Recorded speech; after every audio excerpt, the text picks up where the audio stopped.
The hardest person to recognize is often the one who stopped trying to be recognized. Nathan Brooks stood quietly on the sidewalk across from Whitmore Technologies, watching hundreds of employees stream through the revolving glass doors beneath a skyline painted by the cool colors of an early Chicago morning. The towering headquarters reflected the rising sun like a monument to success, while Nathan adjusted the strap of the weathered messenger bag resting against his shoulder. Inside the bag was a neatly folded application for a janitor position, a lunch packed before sunrise, and a small handwritten note from his 10-year-old daughter that simply read, "Good luck, Dad. I know you can do anything." He smiled as he slipped the note back into its place. That piece of paper meant more to him than every award he had once received. He crossed the street at the changing light and entered the impressive lobby, where polished marble floors gleamed beneath elegant chandeliers and the quiet sound of piano music floated through the spacious atrium. The receptionist glanced up from her computer before looking quickly at Nathan's worn brown jacket and faded blue jeans. "Can I help you?" she asked politely. "I am here for the janitor interview," Nathan answered with a gentle smile. She checked her schedule, nodded once, and pointed toward a hallway behind the main reception desk. Maintenance applicants usually wait through the service entrance. "Someone will meet you there." Nathan thanked her sincerely and turned without hesitation. As he walked away, two young employees carrying expensive coffee cups slowed their pace just enough to whisper, "I thought he was here to ask for directions. Maybe he took the wrong elevator." Their quiet laughter echoed softly across the marble floor. Nathan heard every word but never looked back. Life had taught him that responding to every opinion only delayed the journey toward what truly mattered. He continued toward the maintenance waiting area, stopping only long enough to check the old wristwatch his daughter had given him for his birthday. If everything stayed on schedule, he would still have enough time to pick her up from school before 3:15. Missing that promise had never been an option. Suddenly, a sharp electronic tone interrupted the peaceful atmosphere. Every display screen in the massive lobby flickered at once before turning completely black. The interactive company directory disappeared. Visitor registration terminals froze. Digital conference schedules vanished. Employees exchanged confused looks as the receptionist repeatedly tapped her keyboard without success. "Call information technology," someone said. "The investor group arrives in less than 20 minutes. Another voice answered anxiously. Managers hurried across the lobby while security officers tried to reassure waiting guests. Nathan quietly watched the growing concern from the end of the hallway. He took one careful step forward before stopping himself. This was not his company. He had come looking for honest work, not attention. Yet he also saw the receptionist struggling to calm several visitors whose meetings depended on those systems. After a brief moment of reflection, Nathan approached the desk with the same quiet humility he had carried through every difficult season of his life. "Excuse me," he said gently. "Would it be all right if I took a quick look? It may be something very simple." The receptionist looked uncertain for a brief moment before glancing toward the frozen display wall and then back at Nathan. Around her, employees spoke into phones while visitors shifted impatiently across the polished lobby. Finally, she exhaled quietly and stepped aside. "You can look, but please do not change anything unless you're certain," she said. Nathan nodded respectfully. "I understand." He placed his messenger bag carefully on the floor beside the reception desk and approached the nearest terminal without the slightest trace of urgency. He studied the dark screen for several seconds before lightly touching the keyboard. His eyes moved across a series of hidden diagnostic prompts that appeared only after a specific command sequence. He never rushed. He simply observed. The lobby remained filled with anxious conversations until Nathan spoke in the same calm tone he might have used while helping his daughter. "Solve a homework problem. The network is working.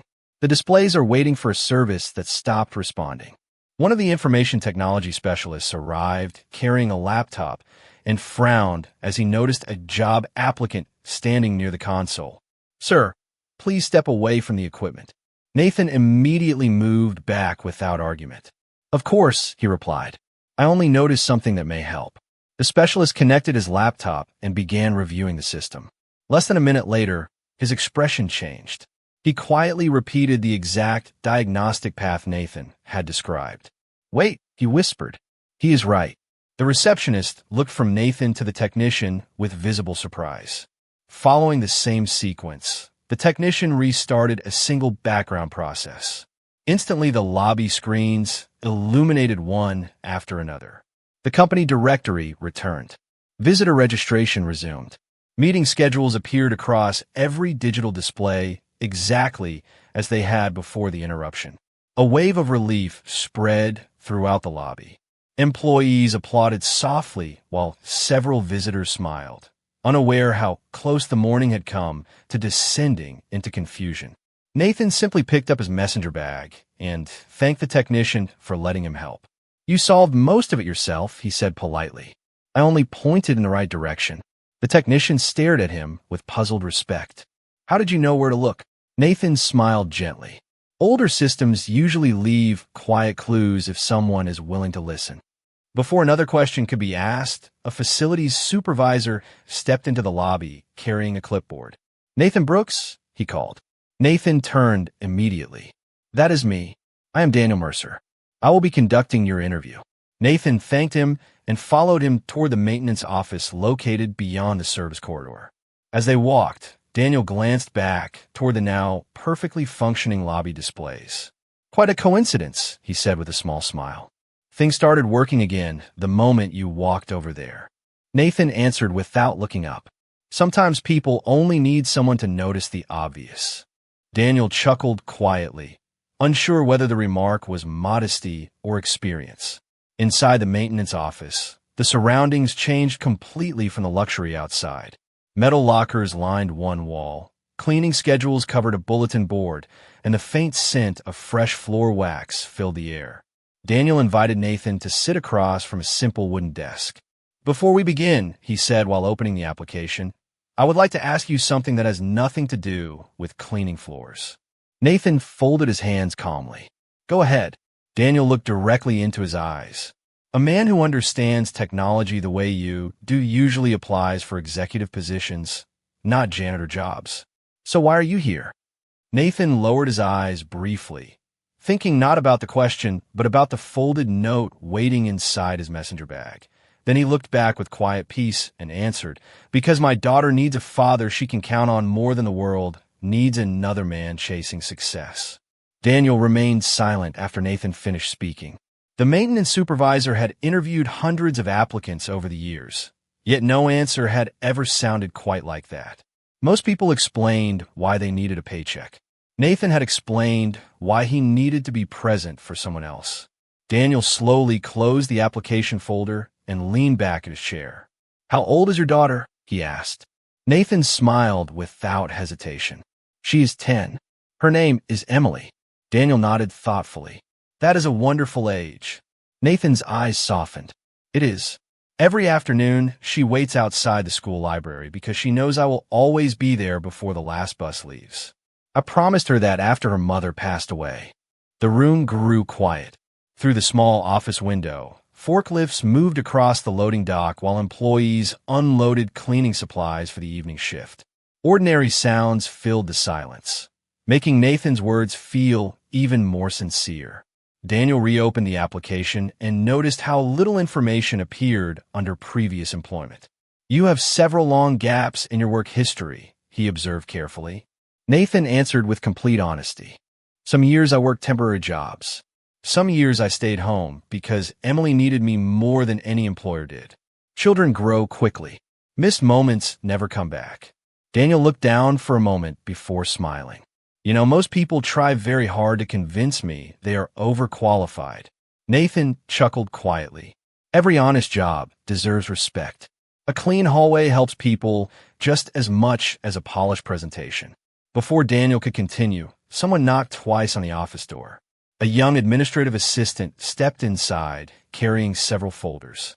"Mr. Mercer, the executive office wants copies of every applicant scheduled for interviews today."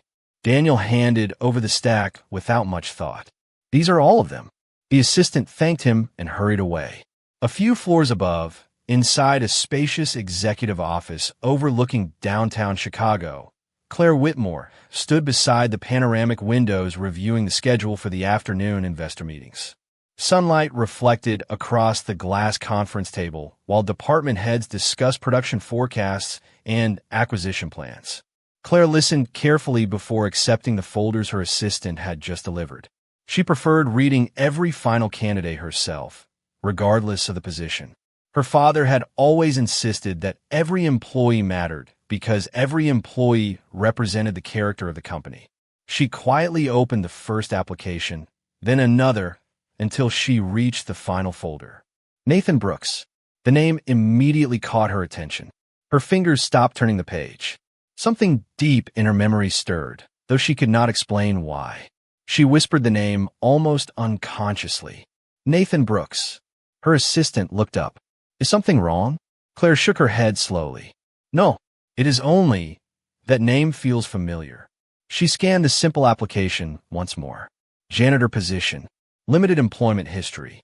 Single parent. Local address.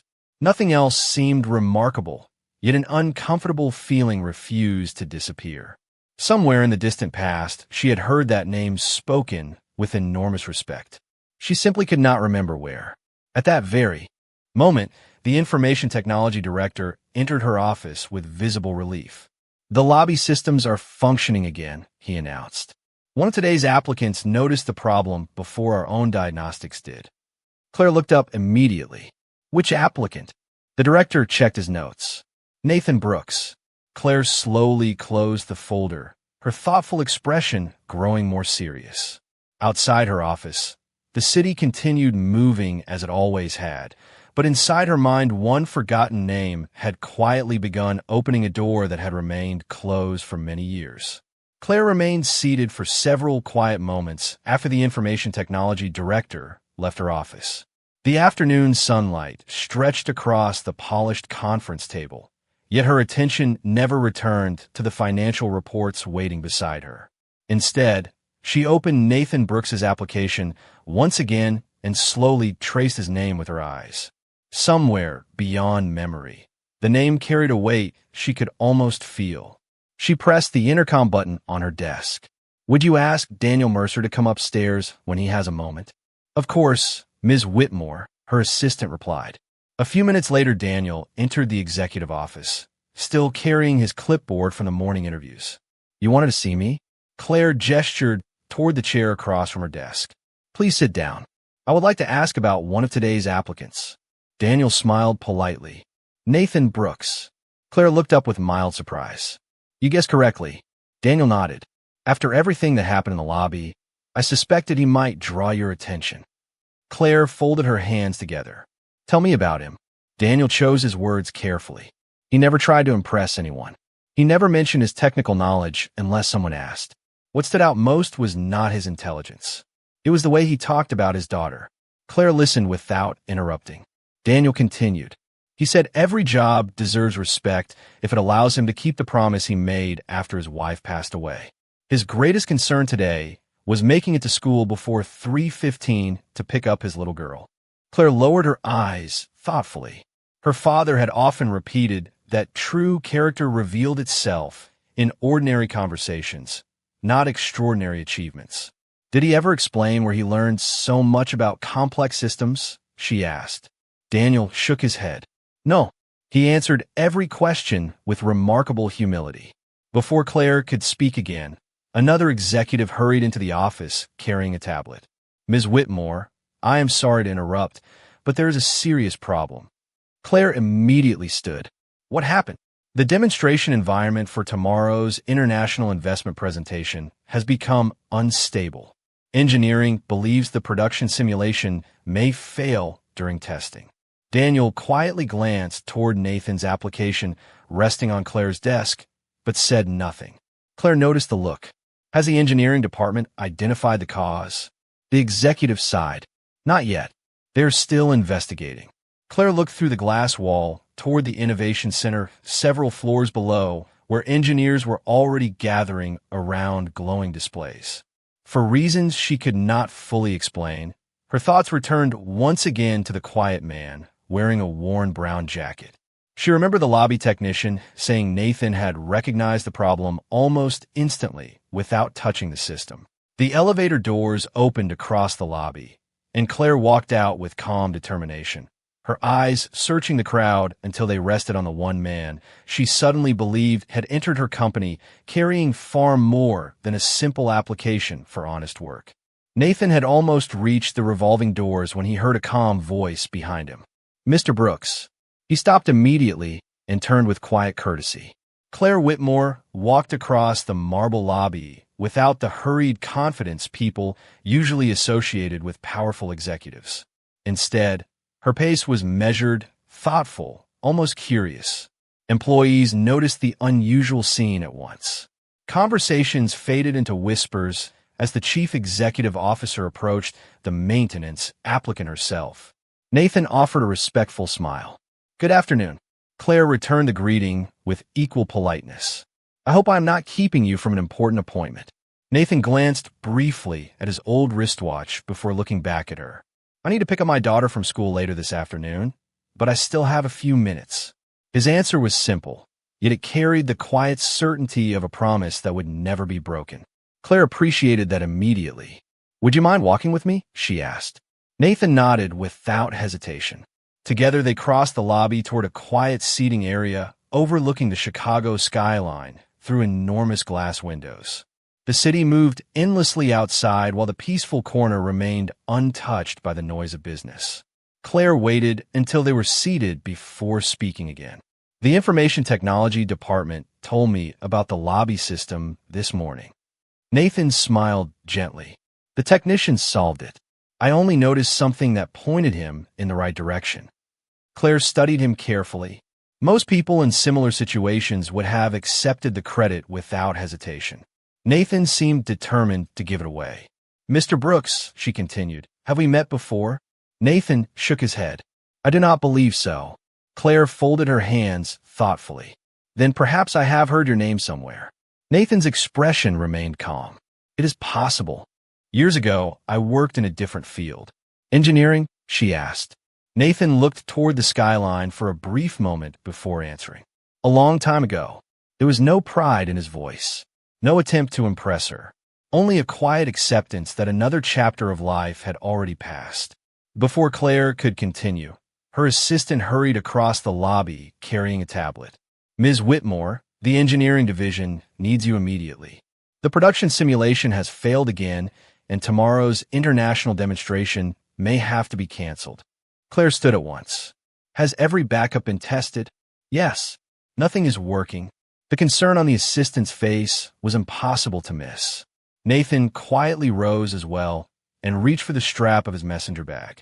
"I should probably be going," he said. "I appreciate your time." Claire looked from the anxious assistant back to Nathan. Something inside her resisted letting the conversation end. "Would you be willing to look at the system before you leave?" she asked gently. Nathan hesitated, not because he doubted his ability, but because he disliked stepping into places where others had already devoted hours of effort. "Your engineers deserve the opportunity to solve their own work," he replied. Claire nodded respectfully. "They have already been trying all afternoon." Nathan remained silent for several seconds. He thought about Emily waiting outside the school library exactly where she always did. He thought about the worried faces of employees whose jobs depended on tomorrow's presentation. Finally, he smiled with the same quiet grace that had carried him through every conversation that day. "I can take a look," he said softly. "I cannot promise I will have the answer, but I will gladly try." Claire thanked him sincerely, and together they walked toward the executive elevators while dozens of curious employees watched the humble applicant and the billionaire chief executive officer disappear behind the closing doors, unaware that the next few minutes were about to change far more than a computer system. The executive elevator opened onto the innovation floor with a quiet chime, revealing a spacious command center, surrounded by floor-to-ceiling windows overlooking downtown Chicago. Engineers stood around enormous digital displays filled with warning messages, simulation graphs, and production forecasts that refused to load correctly. Coffee cups, open laptops, and scattered technical documents covered every conference table. The atmosphere carried the unmistakable weight of a deadline that seemed to be slipping away 1 minute at a time. As Claire and Nathan entered the room together, every conversation paused. Several engineers looked at Nathan with puzzled expressions before turning toward Claire. "Who is he?" one quietly asked. Claire answered with calm confidence. "A candidate who offered to take a look." Although no one questioned her decision, uncertainty filled the room. The chief systems engineer stepped forward and explained the situation. "The production simulation keeps shutting itself down during initialization. We restored backups, replaced virtual environments, and checked every recent update. Nothing has worked." Nathan listened without interrupting. He did not move toward the keyboards immediately. Instead, he slowly walked around the room, studying the displays from different angles while quietly observing the sequence of warning messages. After several moments, he asked his first question. "When did the first failure appear?" 9:42 this morning, the engineer replied. Nathan nodded thoughtfully. "Was anything unusual scheduled before that?" Another engineer answered. "Only a routine synchronization between the demonstration environment and the archive servers." Nathan remained silent. He carefully read another group of system logs before asking, "May I see the synchronization report?" The report appeared on the main display. Nathan examined it patiently without touching the keyboard. Nearly a full minute passed before he smiled, almost imperceptibly. "The synchronization completed successfully," one engineer insisted. Nathan gently shook his head. "The report says the request was submitted successfully. It does not say the final verification completed." The room became noticeably quieter. One engineer quickly searched deeper into the archived records while another opened an older diagnostic console that had not been reviewed earlier. Seconds later, he looked up with surprise. "There is an incomplete verification process hidden in the background." Nathan nodded politely. "The demonstration environment has been waiting for confirmation that never arrived. It has been protecting itself from incomplete data ever since." Claire watched him with growing admiration. There was no trace of arrogance in his voice, only patient observation and quiet certainty. Nathan finally stepped toward the central console after receiving a nod from the engineering team. He entered several careful commands, restarted the suspended verification process, and waited without saying a word. One by one, the warning messages disappeared. The simulation screens slowly returned to life, displaying detailed production models rotating smoothly across the enormous digital wall. The chief systems engineer stared at the restored environment in complete disbelief before checking every performance indicator again. Everything was functioning normally. No one applauded. No one spoke. The entire room stood in respectful silence as the realization settled over them. Nathan quietly stepped away from the console and looked at Claire with the same calm expression he had carried since arriving that morning. "I believe everything is ready for tomorrow," he said gently. Then he glanced at his wristwatch and smiled. "If there is nothing else, I should leave now. Emily will be waiting for me outside the school library, and I have never been late." Claire looked at the man standing before her and understood that the greatest strength in the room had never been his extraordinary knowledge. It was the quiet promise he refused to break, no matter who was watching. Nathan thanked every engineer who had welcomed his suggestions before quietly picking up his messenger bag. He shook hands with the chief systems engineer, nodded respectfully to Daniel Mercer, and offered Claire a warm but modest smile. "I hope tomorrow goes well," he said. "Thank you for allowing me to help." Before anyone could respond, he walked toward the elevator with the same unhurried pace he had carried throughout the day. The doors closed gently behind him, and the Innovation Center remained unusually quiet. Several engineers continued staring at the restored production simulation, almost unable to accept that a man applying for a janitor position had solved in minutes what an entire department had struggled with for hours. Claire remained motionless, watching the elevator display count downward floor by floor. Something inside her refused to let the story end there. She turned toward the chief systems engineer. "Did you notice anything unusual about the way he worked?" The engineer nodded slowly. He never guessed. He observed. Every question had a purpose. Every step followed a pattern I have only seen in older industrial architecture manuals. Claire looked thoughtfully toward the glass wall overlooking the city. Older manuals? Yes, he replied. The original automation framework that inspired many of today's manufacturing systems was designed around that philosophy. Very few people still think that way. His words awakened another memory buried deep within Claire's childhood. She remembered sitting beside her father in his study while he reviewed handwritten engineering notebooks late into the evening. He had once smiled and said, "The greatest designers leave fingerprints inside their thinking, not their signatures on the cover." Without another word, Claire left the Innovation Center and walked quickly toward a private section of the executive floor that very few employees ever entered. At the end of a quiet hallway stood an old walnut door marked Founder Archives. She unlocked it with a brass key she had carried for years but rarely used. Warm afternoon light filtered through tall windows, illuminating shelves filled with leather-bound journals, framed patents, handwritten correspondence, and decades of company history. Dust drifted gently through the golden light, as though time itself had slowed inside the room. Claire moved carefully along the shelves until she found a cabinet labeled Early Systems Architecture. She opened one drawer after another before discovering a thick navy blue binder bearing her late father's handwriting. She placed it on a large wooden table and slowly turned the first page.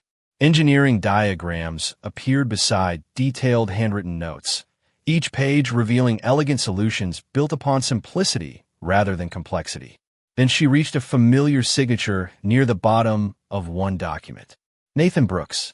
Her breathing slowed. She turned another page and found a faded photograph taken more than 20 years earlier. A much younger Nathan stood beside her father in front of an experimental manufacturing prototype, both men smiling with quiet pride. Folded between the pages rested an old handwritten letter addressed to her father. Claire carefully unfolded it. "Dear Michael," it began, "thank you for believing in my work. My wife has become seriously ill, and our family needs me more than this industry does. Please continue building technology that serves ordinary people. Success means very little if it costs the moments that matter most." Claire lowered the letter slowly, her eyes filling with emotion. At that exact moment, she finally understood why the name Nathan Brooks had never disappeared from her father's memories, even after disappearing from the business world. He had not abandoned greatness. He had quietly chosen a greater purpose. And now the man her father had once admired above every brilliant engineer in America had returned to her company, asking only for the chance to earn an honest living. The next morning, Whitmore Technologies felt different before the workday had even begun. News of the mysterious applicant who had quietly restored the production systems had already traveled through every department. Engineers spoke in hushed conversations near the coffee stations. Receptionists exchanged curious smiles. Even members of the maintenance staff wondered why the chief executive officer had personally requested an early executive meeting. At precisely 9 o'clock, senior leaders gathered inside the Innovation Center where sunlight streamed through the towering glass walls and reflected across the polished conference table. Claire entered carrying the same navy blue archive binder and the faded handwritten letter she had discovered the previous afternoon. She looked around the room before speaking. "Before we begin today's agenda, there is someone I would like all of you to meet again." The doors opened quietly. Nathan stepped inside wearing the same simple brown jacket and carrying his familiar messenger bag.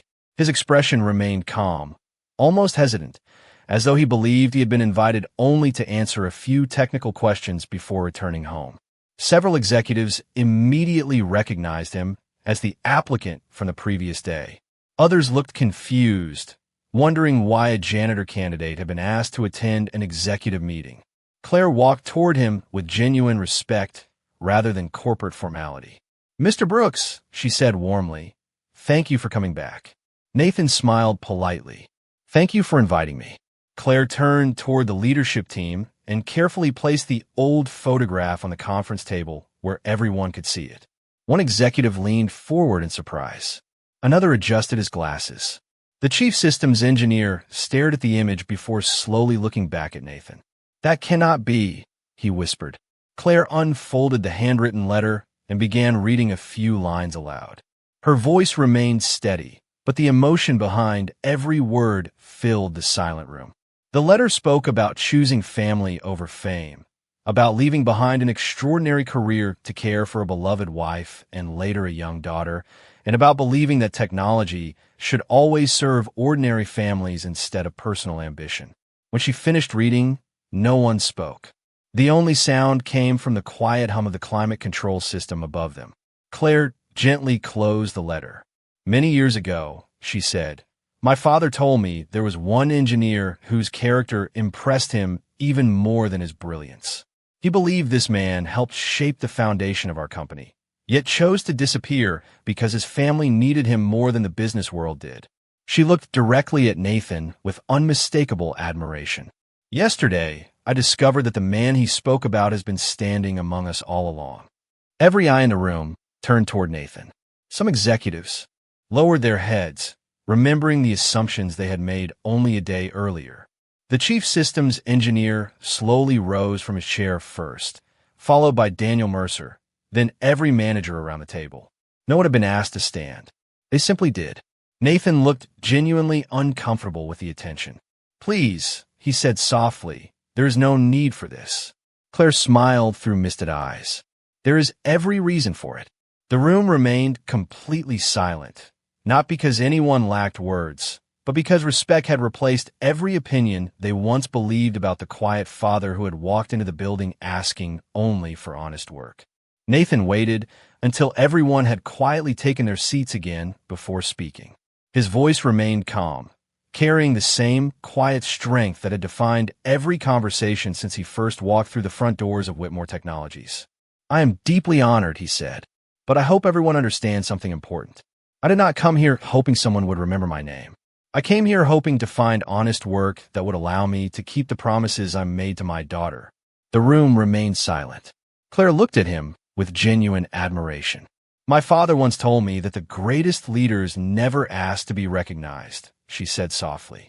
"Yesterday, I finally understood what he meant." She walked toward Nathan, carrying a single folder rather than the stack of executive contracts everyone expected. "I would like to offer you a position as Senior Strategic Advisor," she continued. "Not because of what you accomplished years ago, but because of the character you demonstrated yesterday." Nathan accepted the folder, but did not open it immediately. Instead, he looked thoughtfully toward the large windows overlooking the city before answering. "I will gladly help this company if my experience can serve others. But I have one condition." Claire smiled gently. "Please tell me." Nathan looked around the room at every executive and manager before speaking. "Every afternoon, I leave in time to pick up Emily from school. There will be days when I attend meetings. There will also be days when I leave a meeting unfinished because being her father will always come before being anyone's advisor." No one objected. Claire extended her hand with quiet confidence. "Then that condition is accepted." She paused before adding one more sentence.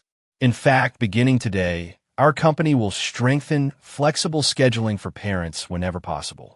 Success should never require someone to sacrifice the people waiting for them at home." A warm smile spread across Daniel Mercer's face. The chief systems engineer quietly applauded first. Within seconds, the entire room joined him, not with loud celebration, but with sincere respect. Several weeks later, small changes began appearing throughout Whitmore Technologies. Executives greeted maintenance employees by name instead of walking past them. Cross-department mentorship programs encouraged experienced leaders to listen before giving advice. Family photographs appeared more often on office desks, and conversations about work slowly made room for conversations about life beyond the building. Near the entrance of the Innovation Center, Claire placed a bronze plaque engraved with words adapted from the letter Nathan had written many years before. "Build something that serves ordinary families. Character will always outlast recognition." Every employee passed those words each morning. Every afternoon, at exactly 3:15, Nathan quietly closed his notebook, wished his colleagues a pleasant evening, and left the office without apology. No one questioned his decision because everyone understood where he was going. Outside a neighborhood school, Emily would always be waiting near the library with a hopeful smile. knowing her father would never forget the promise he had made. Years later, employees no longer remembered the morning when a quiet applicant solved a complicated technical problem. They remembered something far more meaningful. They remembered the father who walked into a remarkable company asking only for honest work, reminded everyone that dignity speaks more loudly than pride, and quietly proved that the greatest legacy a person can ever leave behind is not measured by wealth, titles, or applause, but by the promises they faithfully keep and the lives they choose to love above every success.